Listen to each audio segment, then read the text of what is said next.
अनि द्वार व्रत, सुगते व्रत, वैश्वानर व्रत, विष्णु व्रत, देवी व्रत, भानु व्रत, विनायक व्रत, फल व्रत, सौर व्रत, गोविंद व्रत, वृष व्रत, प्रजापत्य व्रत, त्रैम्बक्य व्रत, ब्रह्म व्रत, ब्रह्मकूर्च व्रत, ऋषि व्रत, सुसुख व्रत, वरुण व्रत, चंद्र व्रत, रुद्र व्रत, भवानी व्रत, तापन व्रत, धाम व्रत, इंदु व्रत, सोम व्रत, आग्नेय व्रत, सौख्य व्रत, विश्व व्रत, धान्य व्रत, भीम व्रत, मही व्रत, उमा व्रत, प्राप्ति व्रत, रुद्र व्रत, अनि कन्यादान व्रत, कांतार व्रत, पुरंदर व्रत, इंद्र व्रत, वृष व्रत, रागी व्रत, अग्निय व्रत र राशि व्रत, यस प्रकारका अनेक व्रतहरूको सम्बन्धमा चर्चा गर्दै पुनः माघ स्नान विधि सम्बन्धमा चर्चा गर्नुहुन्छ। माघ स्नान कस प्रकार गरिन्छ र कलियुगमा मनुष्यहरूलाई स्नान कर्ममा बडो शिथिलता रहने गर्छ। सबै थोक तयार उठेर नुहाउनु भनेपछि बडो कठिन लाग्छ, बडो कठिन कार्य नुहाउनु। त्यस्तै उस्तै ठाउँमा त पानी पाउनु नै कठिन कार्य हो। पिउनलाई पानी किन्नुपर्ने ठाउँमा के नुहाउने भन्छन् भन्ने। अनि पानी नै पाउने ठाउँमा पनि नुहाउने कार्य बडो कठिन छ। माघ स्नान विशेष फल भएका कारण यसको व्रत गर्नुपर्छ। तर एक त स्नान कार्य नै बडो कठिन छ, त्यहाँमाथि माघ जस्तो चिसो महिनामा गर्मीमा सोलर र हिटर चाहिने मान्छेहरूलाई नुहाउनका लागि, गिजर चाहिने मान्छेहरूलाई माघका बेलामा नदीमा स्नान गर्ने, त्यो त यसै झन् कठिन कार्य भयो। माघ स्नानको सम्बन्धमा हात, पाउ, बाणी, मन संयमित गरेर विद्या, तप तथा कीर्ति आदिबाट समन्वित रहेर तीर्थ, स्नान, दान आदि पुण्य कर्म शास्त्रमा निर्दिष्ट फल प्राप्त हुन्छ गर्नाले श्रद्धाहीन, पापी, नास्तिक र संशयात्मा एवं हेतुवादी, कुतार्किक यी 5 व्यक्तिहरू शास्त्रोक्त तीर्थ स्नान आदिको फल प्राप्त गर्न सक्दैन। यस प्रकार माघ स्नानको सम्बन्धमा चर्चा गर्दै मूर दानव र भगवान नारायणबाट एकादशी प्राप्त भएको प्रसङ्ग पुनः सुनाउनुहुन्छ र तत्पश्चात अनेक प्रकारका व्रतहरूको सम्बन्धमा चर्चा गर्दै विनायक शान्ति, नक्षत्रार्चन विधि, ग्रहण स्नानको महात्म्य र विधान, ग्रहण लाग्दाखेरि ग्रहणको सुरुमा, ग्रहणको मध्यमा र ग्रहणको अन्त्यमा स्नान गरेर भगवान श्री विष्णुको भक्तिपूर्वक यजन पूजन गर्नुपर्छ। एवं जसरी ग्रहण स्नान ग्रहणको आदि, मध्य र अन्त्यमा जलद्वारा गरिन्छ, त्यसै गरी ग्रहणको समयभरि अशौच बारेर भगवान श्रीहरिको नाम उच्चारणपूर्वक अन्तरात्मा हृदयलाई पनि शुद्धि गर्नुपर्छ। हरे कृष्ण कृष्ण कृष्ण हरे हरे, हरे राम राम राम हरे हरे।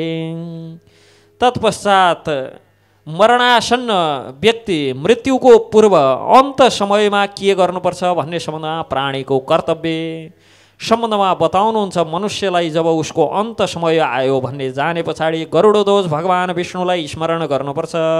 कस प्रकार स्मरण गर्नुपर्छ भन्दा विष्णुम जिष्णुम ऋषिकेशम केशवम मधुसूदनम नारायणम नरम शौर्यम वासुदेवम जनार्दनम वराहं यज्ञपुरुषं पुण्डरीकाक्षम् अच्युतं वामनं श्रीधरं कृष्णं नृसिंहं अपराजितं पद्मनाभमजं श्रीशं दामोदरं अधोक्षजं सर्वेश्वरं शुद्धमनन्तं विश्वरूपिणं चक्रिणं गदिनं शान्तं शङ्खिनं गरुडोध्वजं किरीट कौस्तुभधरं प्रणमाम्यहम् अव्ययम् अहम् अस्मि जगन्नाथ मयि वासं कुरु द्रुतम् अवयोरन्तरं मास्तु शरीकाशवयोरिव अयं विष्णुरयं शौर्यम् अयं कृष्णपुरो मम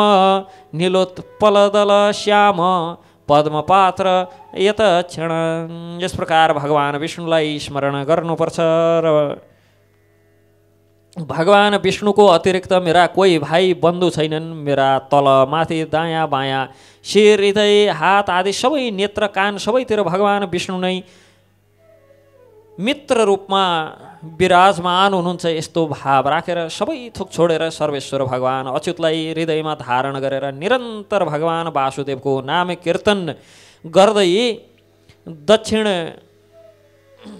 दक्षिणाग्र कुश बिछाएर उत्तरतर्फ शिर गरेर शयन गर्नुपर्छ।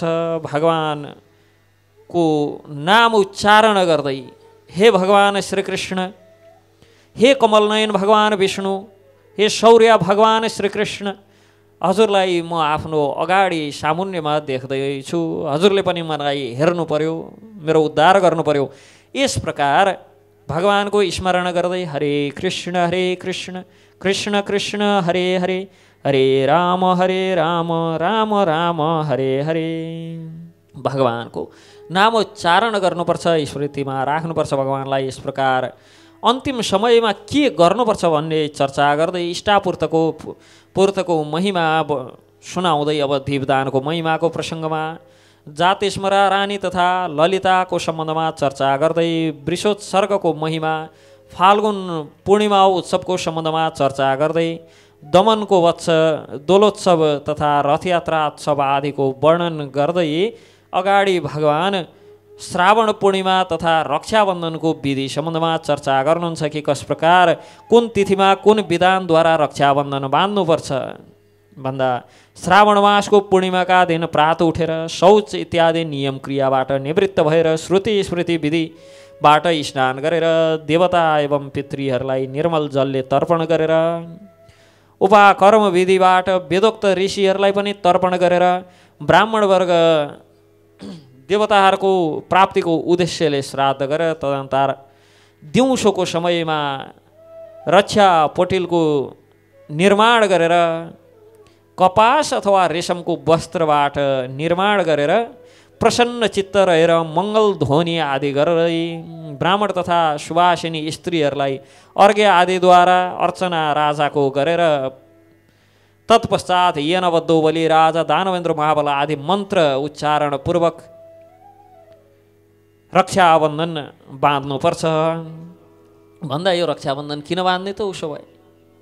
प्राचीन कालमा देवासुर सङ्ग्राममा देवताहरूद्वारा दानवहरू पराजित भएर दुखी भएर दैत्यराज बलिसाद गुरु शुक्राचार्यको छेउमा गएर आफ्नो पराजयको वृत्तान्त बताउँदाखेरि शुक्राचार्यले हे दैत्यराज विषाद गर्नु पर्दैन, चिन्ता गर्नु पर्दैन, दैववश कालको गतिले जय र पराजय त हुन्छन्, युद्ध लड्नेले कि जित्छन् कि हार्छन् त्यो त दैववश कालको क्रमले कहिले तिमीहरूले जित्यौ कहिले उनले जित्छन्, यो त स्वाभाविक हो, यसमा अस्वाभाविक केही पनि छैन।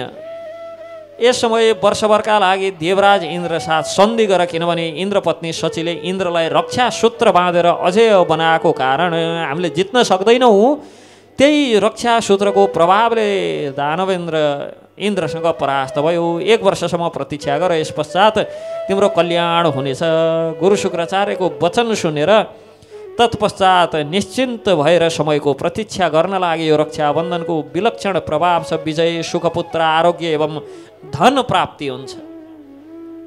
यस प्रकार श्रावण पूर्णिमाको रक्षाबन्धनको विधि विधान सम्बन्धमा चर्चा गर्दै तत्पश्चात त्यही श्रावण पूर्णिमाकै दिन बलराम पूर्णिमा, जसरी श्रीकृष्ण जन्माष्टमी छ उसै गरी भगवान बलराम अवतरित हुनुभएको तिथि पनि त्यही दिन पर्छ, बलराम पूर्णिमा पनि त्यही दिन पर्छ।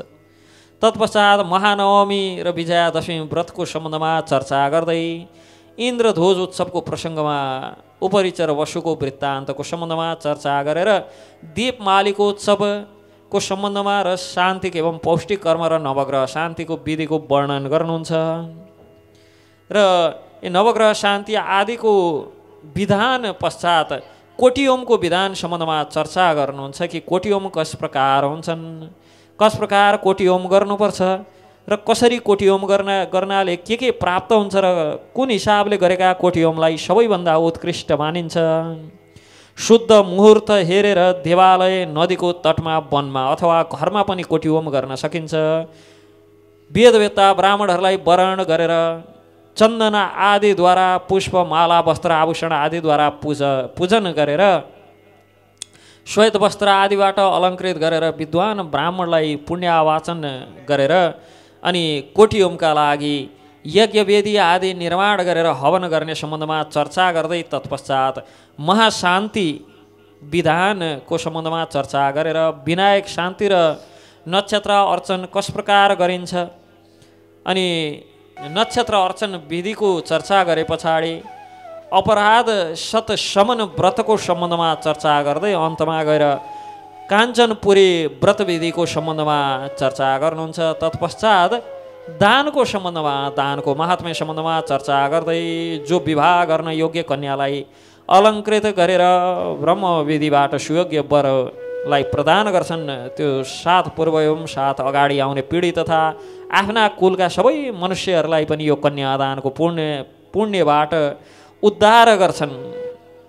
जो प्रजापति विधिद्वारा कन्यादान गर्छन् त्यो दक्ष प्रजापतिको लोक प्राप्त गर्छन्, आफ्नो उद्धार गरेर अपार पुण्य प्राप्त गर्छन् एवं अन्तमा स्वर्गलोक प्राप्त गर्छन्। जो पृथ्वी, गाई, घोडा, हात्ती आदिका साथमा हिँड वर्णलाई जसले दान गर्छन् त्यस्ता व्यक्तिहरू नरकमा पर्छन्। यस प्रकार भन्दै जो शुल्क लिएर कन्याको दान गर्छन् त्यस्ता व्यक्तिहरूले पनि घोर नरक देख्नुपर्छ भन्दै दानको सम्बन्धमा, कन्यादानको सम्बन्धमा चर्चा गरेर अब दानको महिमा र प्रत्यक्ष धेनुदान आदिको सम्बन्धमा चर्चा गर्नुहुन्छ र दानको सम्बन्धमा व्याख्या गर्दाखेरि धनको सम्बन्धमा चर्चा गर्नुहुन्छ। त्रिदोषले युक्त धन भन्नुहुन्छ। धनमा 3 प्रकारका दोषहरू हुन्छन् कि धन आफैमा दोषले युक्त छ। धनको अभिलाषा कहिल्यै तृप्त हुँदैन, दोस्रो दोष, र धनको अभिमान तेस्रो दोष। व्यक्तिले धन प्राप्ति अनेक उपायद्वारा गरेको हुन्छ, त्यसकारण त्यो धन आफैमा दोषयुक्त हुन्छ। छलछाम आदि इत्यादि जे गरिन्छ त्यो धनका लागि जो गरिन्छ, यसकारण धन आफैमा दोषले युक्त छ। धन आफैमा दोषको भण्डार हो, धनलाई दोष भनेर पनि भनिन्छ र त्यो धन दोष निवारण गर्नका लागि दान पनि गर्ने गरिन्छ। धन आफैमा एउटा दोष भयो, धनको अभिलाषा अर्को ठुलो दोष। धनकै लागि व्यक्ति त्यो अभिलाषा, त्यो अतृप्ति भएर धनबाट तृप्त नभएर धनका लागि व्यक्तिले कस्ता कस्ता निकृष्ट कर्म गर्छ कि धनका लागि व्यक्तिले गर्ने गरेका कर्महरू कति निकृष्ट हुन्छन् भन्ने सम्बन्धमा चर्चा गरेर साध्य छैन। तत्पश्चात धन भए पश्चात धनको अभिमान आफैमा फेरि एउटा दोष हो। 2-4 पैसा हात परे पछाडि मान्छेलाई मान्छे गर्न छोड्छन्। अलि महँगा गाडी चढे पछाडि बाटो हिँड्नेलाई मान्छे देख्न छोड्छन्। भलै ऋण लिएर किन्नु परोस् गाडी, तर बाटो हिँड्नेलाई मान्छे देख्दैन। अब ती त दिव्य विमानमा बसेर चन्द्रलोकतिर जान लागे जस्तो गर्छ। हिँड्नु त त्यही बाटामा छ नि, बुझ्दैनन् त्यो। धन आफैमा दोषले युक्त, धनको लालसा झन् ठुलो दोष र धनको अभिमान त्यो भन्दा पनि ठुलो दोष। र यो धनको सम्बन्ध 3 अङ्कसँग बडो गजबको छ कि धनका 3टा दोषहरू हुन्छन्। त्यस्तै गरी धनका 3टै मात्र गति हुन्छन् भक्त भागवतहरू। धन भोग गर्न सकिन्छ, धन दान दिन सकिन्छ, भोग पनि गरेन दान पनि दिएन भने धन नाश भएर जान्छ। त्यो बाहेक धनबाट गर्न सक्ने के पनि छैन। भोग गर्न सकिन्छ, धनको 3 अङ्कसँग बडो सुमधुर सम्बन्ध छ। धनका त्रिदोषहरू 3टा दोषहरू हुन्छन्, धनका 3टै मात्र गतिहरू हुन्छन् कि धनबाट भोग, दान र अर्को के हुन सक्छ? नाश। अब धन भोग गर्दा पनि 3 वस्तुहरू आवश्यक पर्छ। धन आवश्यक पर्छ, भोग्य वस्तु आवश्यक पर्छ र भोग गर्न लायकको शरीर पनि आवश्यक पर्छ।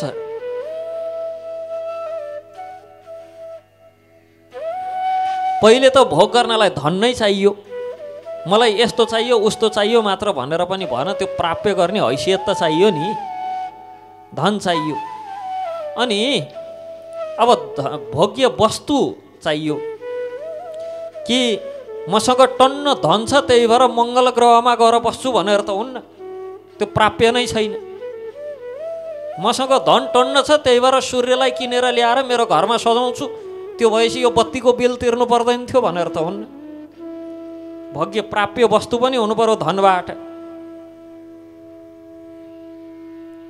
टन्न धन कमाई अब बा आमाको काखामा बस्छु भनेर पनि हुन्न, बा आमा यहीँ हुनु पर्यो, धनले किनेर ल्याउँछु भनेर भन। धन सँगसँगै अब भोग्य वस्तु पनि चाहियो। मलाई बडो मधुर गुलियो कुरो रसभरी लालमोहन आदि इत्यादि खान मन लाग्छ, त्यही भएर खान्छु भनेर धन पनि छ, ती वस्तु पनि पाइन्छ। अब धन भोग गर्न योग्य शरीर पनि चाहियो। Diabetes, cholesterol, asthma, blood pressure सबैको भण्डार छ शरीर। धन र भोग्य वस्तु भएर के गर्ने, भोग गर्न पाउनु परेन। धन टन्न छ, ड्याममा सुनकै बिस्कुट खाइदिने हो भनेर त हुन्न। भोग गर्न हाम्रै हातमा मात्र छैन, भगवानको कृपाले धन छ। धन सँगसँगै भोग्य सामग्री र धन सँगसँगै भोग्य शरीर पनि भोग गर्नका लागि योग्य शरीर पनि आवश्यक पर्छ कि यो तीनटै विषयको एकैपटक गठजोड नभइकन धनबाट भोग गर्न सकिन्न। अब भोग पनि त कतिसम्म गर्ने, यदि सबै थोक गठजोड मिल्यो भने पनि कति भोग गर्ने। मलाई खिर बडो मन पर्छ भनेर भोग कति गर्ने त, मन पर्छ भनेर दिन रात डुबेर बस्न त सकिन्न। अहिले खाएपछि अर्को 4 घन्टा 5 घन्टा 6 घन्टा नभई त जति मधुर जति मिठो भए पनि ल्याएर दिएर खान त सकिन्न। तत्पश्चात धनबाट दान गर्न सकिन्छ। त्यसमा पनि 3 विषय मिल्नु आवश्यक छ। धन चाहियो, दानी चाहियो दाता, र दान लिन योग्य पात्र पनि चाहियो। कुपात्रमा गरेको दानले फल प्रदान गर्न त गर्छ तर विपरीत फल प्राप्त हुन्छ। यसकारण सुपात्र चाहियो, योग्य पात्र चाहियो। धन भोग गरेर रहेको शेष धन दान गर्नुपर्छ भनेर सुनियो, त्यही भएर धन दान गर्न लागेको भनेर यदि कुपात्रमा धन दान हुन्छ भने त्यसले अधोन्नतिको मार्गतर्फ डोर्याउँछ। त्यही धन हाम्रो दान नै हाम्रो अधोन्नतिको कारक बन्न सक्छ। यसकारण धन दान गर्ने दाता र धन दान प्राप्त गर्ने सुयोग्य पात्र चाहियो। यसै गरी धन भोग पनि भएन, दान पनि भएन। अब धन के हुन्छ, अन्तिम एउटै मात्र गति धन नाश हुन्छ। धन नाश हुन्छ। कस प्रकार हुन्छ? सम्पत्ति श्री सम्पत्ति कमाएर कसका लागि राख्दे? सन्तानका लागि। पुत्र सुपुत्र भयो भने ए बाले धन कमाएर राख्देका छन्, आमाले धन कमाएर राखिदिनु भएको छ, यही उडाउने हो, मस्तसँग बस्ने हो, यस्तो विचार गर्दैनन्। सुपुत्र भए के गर्छन् त, सुपुत्रले धन आफै कमाउँछन्, आफ्नो बाटो आफै समाउँछन्। बाले आमाले कमाएर राखिदिनु भएको छ, मेरो जीवन त यही उडाएर व्यतीत भइ नै हाल्छ नि, यस्तो सोच्दैनन्। पुत्र यदि सुपुत्र भएमा के हुन्छ त, पुत्र यदि सुपुत्र भएमा धन आफैले कमाउँछन्, माता पिताले कमाइदिएको भोग गरेर बस्दैन। यदि पुत्र कुपुत्र भयो भने जति कमाएर राख्दे पनि जाँड रक्सी खान्छन्, जुवा तास खेल्छन्, वेश्यावृत्ति गर्छन्, दुनियाँ थोक गर्छन्, कुलकै नाममा कलङ्क लगाउँछन्, आफू पनि सिद्धिन्छन्, धन पनि सिद्ध्याउँछन्। नाश हुँदाखेरि धन आफू मात्र नाश हुँदैन, कुल नाश गर्छ, धनीलाई नाश गर्छ। धनका त्रिदोष मात्र छन्, 3टा दोषहरू। अनि धनका 3 गति छन्, प्रत्येक गतिसँग 3 विषयको गठजोड आवश्यक छ। र यति हुँदाहुँदै पनि बडो आश्चर्य छ, संसारमा जीवन व्यतीत गर्नका लागि, बाँच्नका लागि पनि फेरि धनकै आवश्यकता पर्छ। त्यसकारण धन सम्बन्धमा चर्चा गर्दै यहाँ भन्नुहुन्छ कि धनको सबैभन्दा उत्तम गति 3 गति मध्येबाट भोग, दान र नाश मध्येबाट सबैभन्दा उत्तम गति धनको दान हुन सक्छ। किनभने यसले दानीलाई पनि परमार्थको मार्गमा डोर्याउन सक्छ। तर कस्ता स्थानमा दान गर्ने त, कस्ता व्यक्तिहरूलाई दान गर्ने, कस प्रकार दान गर्ने, त्यसको पनि त विधि विधान हुन्छ होला, त्यसको पनि त नियम हुन्छ होला। यस प्रकार दानको महिमा कि मृत्यु उपरान्त धन आदि वैभव व्यक्ति साथ त जाँदैन, तर ब्राह्मण आदिलाई दिएको दान परलोकमा पाथेय बनेर साथमा जान्छन्। हृष्टपुष्ट बलवान शरीर प्राप्त भएर पनि यदि दान आदि कर्म गरेको छैन भने यमदूतको भयबाट कसैले रक्षा गर्न सक्दैन। उपकारविहीन जीवन व्यर्थ छ। यदि जीवनमा मनुष्य योनि प्राप्त भएर यदि उपकार गरिन्न भने जीवन व्यर्थ छ। उपकार गर्दा पनि विशेषतः ध्यान त दिनुपर्छ, जीवन सार्थक गरी गरो परोपकार। पहिला त आफ्नो जीवन सार्थक गर्नु पर्यो परोपकार गर्नलाई। जीवन सार्थक कस प्रकार हुन सक्छ? हरे कृष्ण कृष्ण कृष्ण हरे हरे, हरे राम राम राम हरे हरे। जीवन सार्थक गर्ने उपाय हरिनाम। दान आदि उपाय द्वारा स्वाभाविक भगवान तर्फ भक्ति होस्, वैराग्य प्राप्त होस्। यो संसारबाट, संसारमा हामीले त्याग्न नसक्ने घर परिवार फुट्छन्, दाजु भाइ लड्छन्, पिता पुत्र बीच मुद्दा मामिला चल्छन्, तर धन त्याग्न सक्दैनन्। सबैभन्दा ठुलो आसक्तिको विषय धन हो। धन भन्दा ठुलो आसक्तिको विषय स्त्री पुत्र आदि पनि छैनन् संसारमा। त्यसकारण दान गर्यौं भने वैराग्य प्राप्ति हुन लाग्छ। सबैभन्दा प्रिय, सबैभन्दा आसक्तिको विषय, आसक्तिको वस्तु जति दान गरिन्छ त्यति ज्यादा के हुन्छ त? अनासक्त हुन्छ, वैराग्य हुन लाग्छ, वैराग्य प्राप्ति हुन्छ। र त्यो वैराग्यले भगवानको श्रीचरण तर्फको मार्ग प्रशस्त गर्छ। त्यसकारण वैराग्यका लागि पनि दान नितान्त आवश्यक छ। यस प्रकार दानको महात्म्य सम्बन्धमा चर्चा गर्दै दान के वस्तुको, कुन कुन विषयको कस कस प्रकार दान गर्नुपर्छ